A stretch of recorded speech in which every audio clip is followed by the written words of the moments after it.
On ouvre donc maintenant les travaux des universités d'été des Maisons des Potes, 12 tables rondes et des intervenants qui viennent donc de différentes régions de France et de différents pays d'Europe, avec l'enjeu de réussir à transformer des analyses et des critiques en propositions et de profiter de la présence d'un certain nombre de parlementaires pour pouvoir faire aboutir ces propositions, peut-être à des propositions de loi. Donc, cette université d'été ressemble un petit peu à l'université d'automne que nous avions organisée donc, les 4, 5, 6 octobre ici même en 2012, avec à chaque fois pour enjeu pour les Maisons des Potes de réussir à construire un dialogue entre des associatifs, des militants syndicaux, des chercheurs et des élus, mais qui ont pour vocation de réussir à transformer justement des propositions en mesures politiques. Il y a donc 12 tables rondes à chaque fois avec des thèmes qui ressemblent un petit peu aux thèmes des 10 propositions que nous formulons dans le cadre de l'appel Faire de l'égalité une réalité. Et ces 10 propositions donc en matière d'éducation, de justice, de logement, construction du vivre ensemble, à chaque fois donc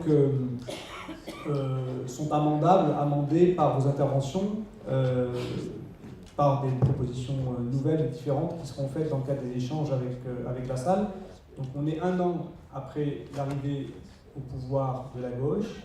Nous avions donc beaucoup d'espoir, de changement, l'espoir qu'il y aurait des politiques offensives qui seraient menées pour faire de l'égalité une réalité à destination des habitants des quartiers populaires.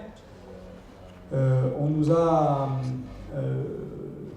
expliqué que finalement les comptes publics étaient prioritaires sur la promesse de changement et qu'il fallait d'abord payer les dettes avant de payer les dettes sociales.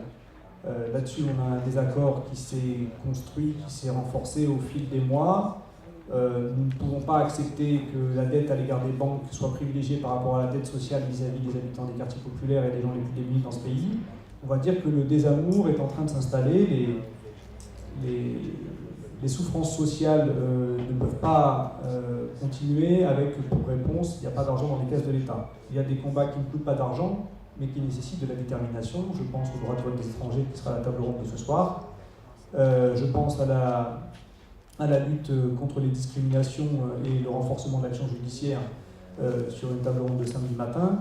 Il y a un certain nombre de mesures politiques qui devraient être prises d'un point de vue idéologique contre les discriminations qui ne sont pas prises aujourd'hui et qui nous déçoivent.